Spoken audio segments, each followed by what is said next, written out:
வணக்கம் மக்களே. செந்தில் பாலாஜி ஹாப்பி இடி வழக்கில் திடீர் திருப்பம். இந்த தகவலை பற்றி இந்த தொகுப்பில் பார்க்கலாம் வாங்க. செந்தில் பாலாஜி மீதான அமலாக்கத்துறை வழக்கை பற்றி தான் பார்க்க போகிறோம்.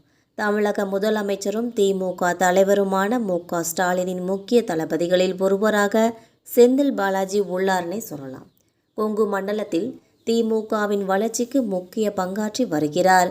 உள்ளாட்சி மன்ற தேர்தல் மற்றும் நாடாளுமன்ற தேர்தல்களில் திமுகவின் வெற்றிக்கு செந்தில் பாலாஜியின் உழைப்பும் ஒரு காரணம் என திமுக தலைமை நம்பி வருகிறது. அந்த வகையில் தமிழக அமைச்சரவையில் முக்கிய பொறுப்பான மின்சாரம் மற்றும் மதுவிலக்குத்துறை ஒதுக்கப்பட்டிருந்தது.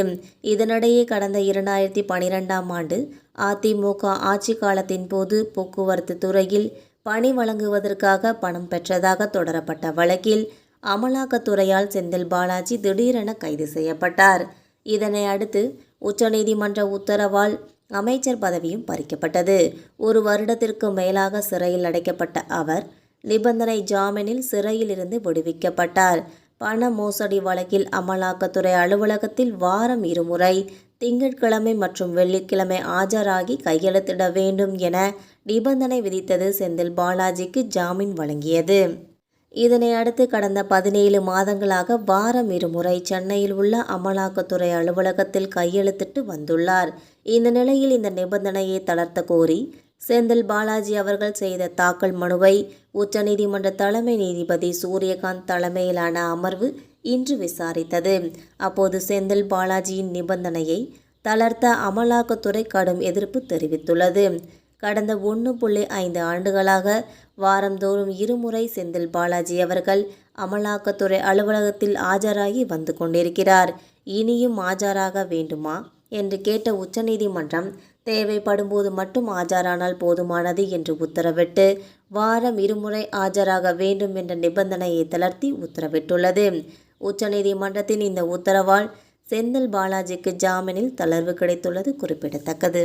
மேலும் ஓபிஎஸ் சமீபத்தில் புதிய கட்சி தொடங்கிய நிலையில் அந்த கட்சியையும் பாஜக கூட்டணியில் இணைக்க அமித்ஷா முடிவு செய்துள்ளதாக தகவல்கள் கிடைத்துள்ளது.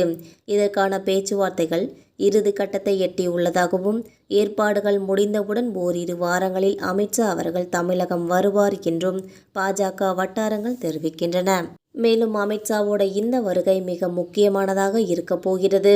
அவர் தமிழகம் வரும்போது பாமக தலைவர் அன்புமணி ராமதாஸ், தேமுதிக பொதுச் செயலாளர் பிரேமலதா விஜயகாந்த், கிருஷ்ணசாமி, ஜான் பாண்டியன், ஏசி சண்முகம் உள்ளிட்ட பலரையும் சந்திக்கும் திட்டமும் உள்ளது என்று கூறப்படுகிறது. இவர்களை ஒருங்கிணைத்து திமுகவுக்கு எதிரான வாக்குகளை ஒரே கூட்டணிக்குள் கொண்டு வர வேண்டும் என்பதே பாஜகவின் நோக்கமாக உள்ளது தற்போது என்பது குறிப்பிடத்தக்கது.